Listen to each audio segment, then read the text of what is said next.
Hey everybody, Jen Carrasco here with Business Breakthrough.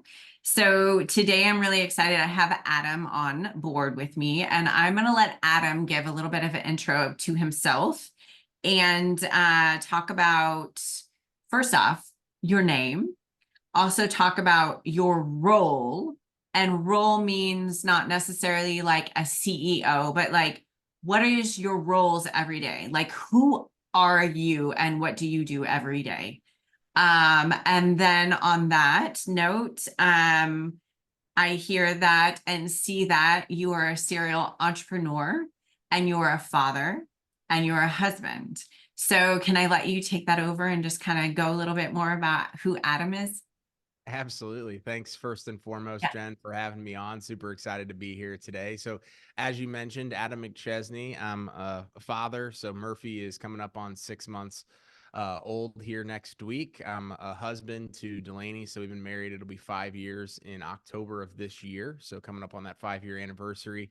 Mm. And we live here in St. Louis, Missouri. We both grew up fairly close to where we live right now. So this is pretty much all I know outside of college for about 4.5 years, which was only about 2 hours away. So Missouri boy, that's pretty much only where I've been and lived over the course of 32 years. So right out of college, I got into medical device sales. I did that for 5 years. So if anybody's familiar with ResMed or just CPAP equipment in general, that's what I sold. And so I was a key account manager. I managed about a $25 million a year territory here in the state of Missouri and had a lot of success, really enjoyed it. It was kind of that pinnacle of where I thought I would be years down the road. And that happened at the age of 27. So I kind of had this identity crisis because we were living in a really, really small condo. But I was making $200,000. That's what I made in my first year. And I had the benefits, I had the security, but there's kind of always this inkling that I wanted to be an entrepreneur of sorts. And so in 2018, I got into digital marketing, more so of being a digital landlord. So I used to start to basically build websites, rank them to the first page of Google, and then sell the leads or flip the websites and or charge, a rent, basically a rental as like a digital landlord to local service-based businesses. And then the pandemic happened. So I had built up to basically a little over 200 websites and properties that I owned and operated, and then decided to go full on entrepreneurship mode in July 2020. I scaled, basically started over. And so I scaled that first agency from 0 to 7 figures in about 15 months, became a franchisee of Height Digital. And then about 2 years into that partnership, became an actual partner at everything on the corporate side. So I've done that for the last almost year now. And in that process, decided to build what I'm currently working on right now, which is Builders of Authority.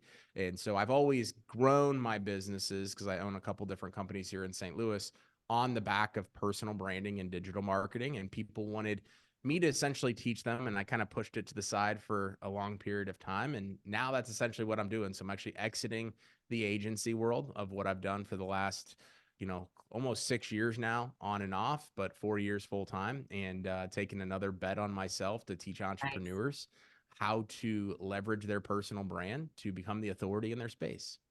So give me an example. How do we ledge or how do we do that for our personal branding? How do Great. It's a great question. And so I think a lot of people assume that the best way to grow their business is by spending a bunch of money on digital marketing, which is the world I came from. And of course, that is really good and can be successful, but it costs a lot of money. And so a lot of people decide, okay, well, then I'm just not going to do anything, or I'm going to do the old traditional ways of word of mouth, networking, and things like that, which still need to happen. But what they forget is they have their own personal social media pages in order to grow and scale their company, because at the end of the day, people do business with those that they know, like, and trust. And so for me, for the last almost 4 years now, I've posted twice a day on Facebook every single day. I've built a community of people that are what I would refer to as my raving fans that Mhm. have sent me 5 to 10 leads over the course of the last almost 2 years now, pretty consistently, which is what really grew our agency over $4 million last year. And so it's all got to start somewhere. But I think people try to go 0 to 100 when they're growing and scaling their business, when they could literally just start, and it's a slow and steady, race. It's more of a marathon, but if you leverage your social media profiles organically, you have this advantage that most people just tend to not be consistent with, or they try it for a little bit and then they're like, this is too tough.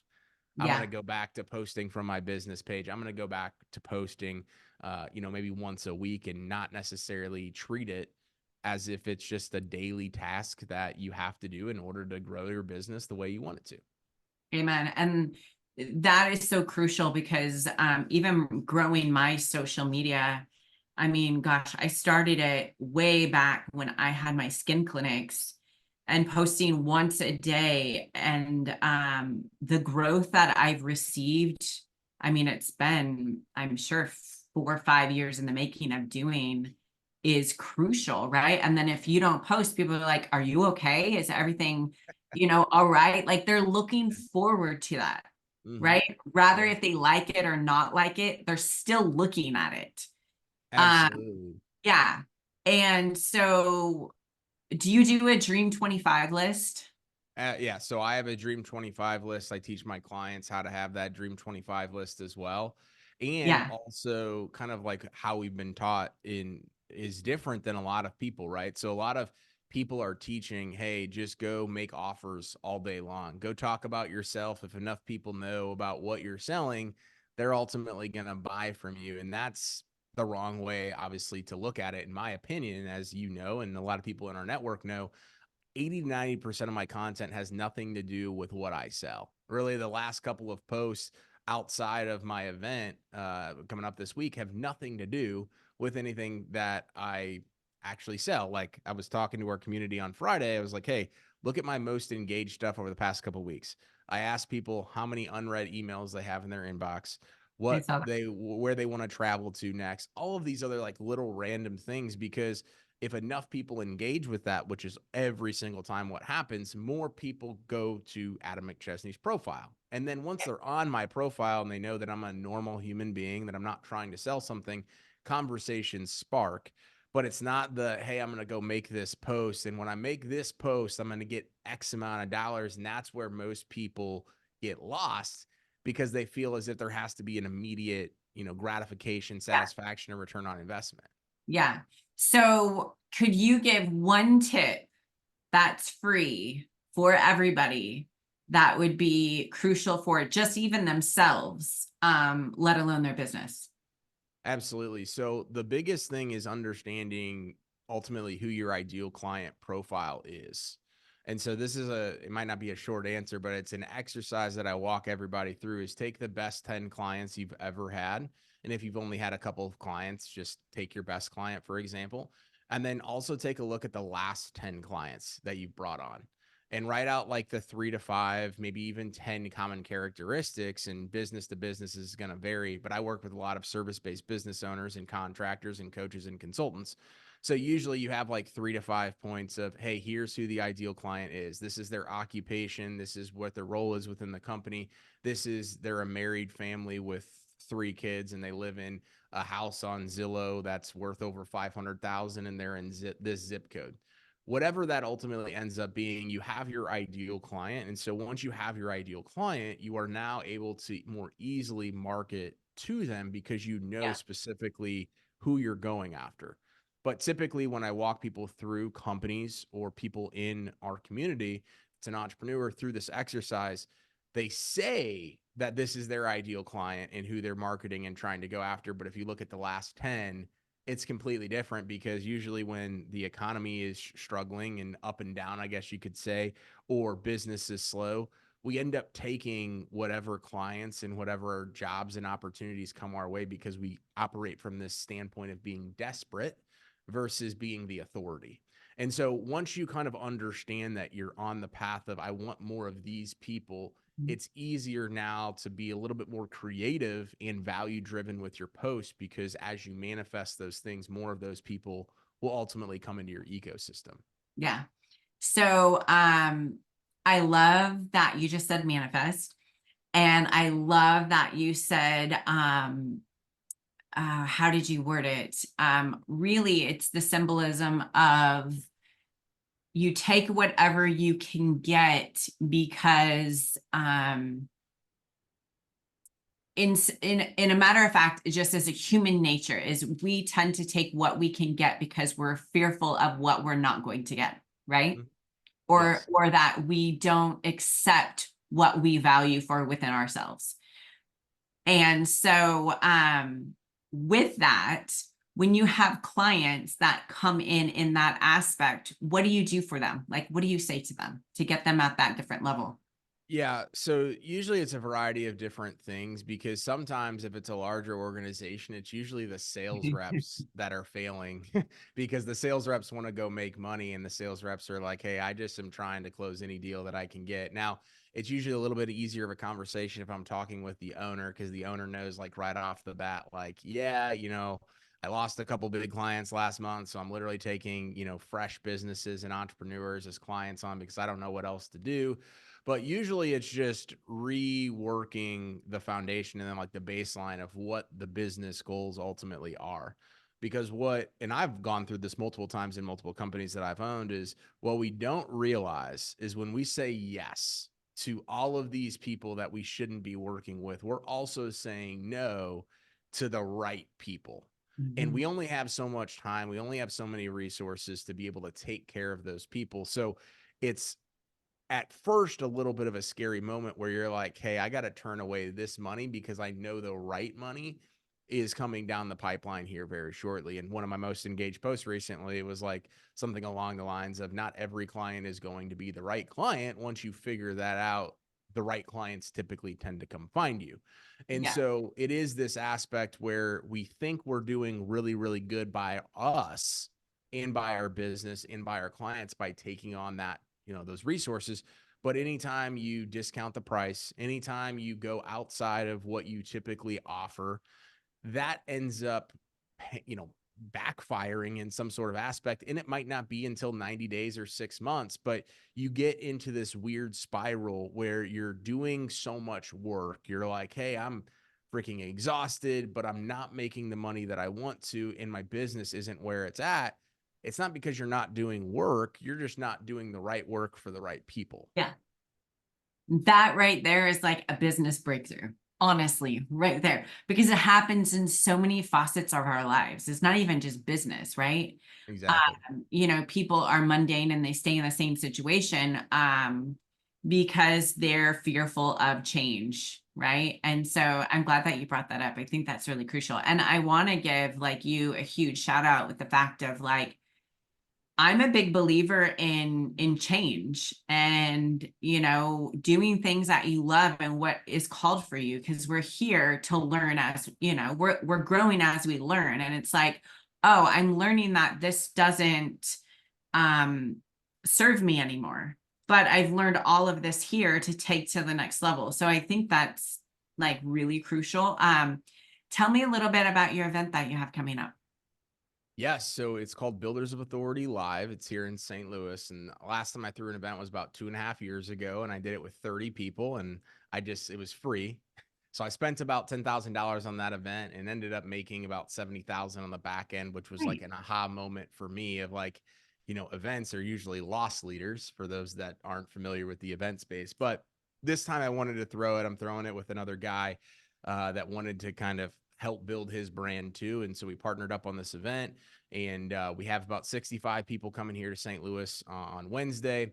And then we got a little bit of a VIP mini mastermind day for a couple of hours the next day. But essentially, it's kind of working out to be like this unveiling of me going all in on Builders of Authority because it's not public information. There's some stuff behind the scenes I can't get like too far into with the public yet, Mhm. but it is a culmination of all the things that people have been literally asking me to teach about and to speak on over the last couple of years. And there was a couple of months where I just didn't believe in myself, like this could be my thing. Well, the universe, God, whatever, like put this into my lap now to basically be like, hey, Adam, this is your thing. As you're exiting height, you need to go all in on this. And so we have 8 speakers, including myself. We have some networking and some workshops and things like that. But most of the attendees are entrepreneurs, whether they're just getting started or they've been in business for a very long period of time. And they want to become known as the authority in their industry, but they want to be known for their personal brand for more than just their business as well. Yeah. And that's one thing that I've done a good job of over the last couple of years, as I have 3 or 4 different companies. People don't just know me as Adam, the owner of Height. They know Adam Mcchesney, who is a speaker, who is a coach, who is a digital marketer, who is all of those things. And a lot of people have identity crisis when something happens to their business. And it could be a good thing. They could sell their business, but they've been hiding behind their business for so long that they almost lose who they are as an individual. So I'm really focused on impacting people in a way in which they can create this personal brand, that the personal brand can ultimately then give them these tools and avenues to go do things beyond just their business, after their business, et cetera. So it's going to be a culmination of a lot of stuff, but happening here this week in St. Louis. I love that. I love that. So I've seen that you have Ben Newman on your page quite a bit. Do you have anything that you want to speak on about Ben Newman? Ben is one of the most incredible people that I've ever got the chance to meet. And I made a post about this last week when the podcast went live. If he's probably 2 to 3x the biggest influencer from like a following or metric standpoint that I've had on. And it was the episode that I did with him that I felt like a difference in how I was interviewing, because he's such an incredible guest that he almost makes it a layup for me asking questions and keeping the conversation going. But we were actually chatting this morning about a couple different things, because I'm going to be joining one of his programs coming up in April. And it's really tough to find people like him. I've been in all the different mastermind groups. I've been in all the different programs and things like that. And then you're always now, as we've seen online recently, you're almost just like waiting for the shoe to drop. And like Ben's been doing this for a very long period of time, and I've gotten to know him really well over the last couple of months, and there's just not a shoe that I believe that's going to drop at all. No. And the way in which he serves people, but does it, and he referenced it on my podcast, he's like, I just want the best for people that want the best for themselves. And a lot of times that isn't something that he can even offer, because he works with very, very high level individuals, and that's not everybody. But the way in which he serves and shows up, I don't know if I've seen anybody else that at least I know even come remotely close to what he's doing. So he's just a phenomenal human being. He has a servant's heart. Absolutely. And if you want to put it in the biblical term or whatever you want to put it in there, is that he's always going to do what is best for that person, because it's not about him and it's not about ego. And that's the one thing with him that I've always gravitated towards. And so he's just a genuine, amazing man. That And is. those people, you keep within your circle. Other than that, yeah. Yeah. Yeah. Okay. One other question. Yes. Actually, no, a couple other questions. I take that back. What is the toughest challenge that you've had in business? I think it's what I'm going through right now. I'm exiting a company that I've put my, blood, sweat, and tears into for the last 3 years. I've been in the industry for almost 6. And so partnerships are not always the easiest thing. And so I've learned a lot of hard lessons over the last couple of months. And so I'm really going through something that I would have never imagined going through. And I have had to do a lot of self-reflection as well. And one of my coaches that I'm working with right now is like, Adam, at every point when something like this happens, which is definitely, I think, the biggest event that I've gone through, you have to reflect on what part you played in what's going on right now. And so it's not that this is a nasty breakup or anything by Yeah. that imagination, but it's one of those things that it didn't play out the way in which I think either side would have wanted to. And we're both at fault for that. And that was kind of an aha moment for me a couple of weeks ago. But the self-reflecting that I've done and putting the ego aside, putting all the different like goals and plans that I had for this year aside, understanding that this is ultimately happening for a specific reason, is given me at least the ability to move forward. Like I was in this for about a month, pretty much end of end of January through the middle of February, kind of in this like standstill of like, I don't know why this is happening, how this is happening, etc. And even though I had a personal brand and I built Builders of Authority, like we've done almost a little over $50,000 in revenue in just right at 3 months, but it's been a part-time project. I know this is going to be successful, but something else is still like holding me back from being like, Adam, you are enough to be able to go do this and make this into what you want to do. But something was like holding me back. So I'd say like this current season of my life and of business has probably been one of the toughest things I've gone through for a variety of different reasons. But it kind of going back to your point, like having the right people in your circle, being understanding that you don't know all the answers. This is the first time I'm going through it. For me to think that I could do this alone would be pretty stupid. And so just being okay with not knowing what's going to happen next, but knowing that I can control what I can control. There's plenty of outside factors that I can't control. And if I basically try to fixate and only focus on those things, I'm going to drive myself insane. Absolutely. And I love the language that you use because it's very crucial. Like the way that you're talking about things is, I call it perception is projection. So it's like, okay, I see my own perception of reality, but how can and I project onto others what my perception is, but how can I look at this from a different standpoint and really understand, okay, how is somebody else coming at this from their perception so I can get a viewpoint? And it happens in relationships, business, right? All of that. But then the language you use that really stuck with me that I like is, the biggest thing is, how is this happening for me? Right? Like it's always happening for us for growth, to look back and say, okay, what are the patterns that I'm seeing for the change going forward? Right. So thank you for that. I like that. Yeah. Of course. Okay. One last question. What is one of your favorite books? That is tough. I'd say Relentless by Tim Grover is Good book. like right up there. And then secondarily, which is a newer book, which I just love as well, as Buy Back Your Time by Dan Martell. Yeah. That's it. I think like both of those are like 1A, 1B, Yeah. but for Relentless, for me, that was one of the first books that I read back in 2021 when I started actually reading books for the first time since freaking high school. And it just gave me this sense of like understanding like the top 1% of the 1%, because we look at all the different aspects of like what winning, actually is, which was another book of his, which is incredible.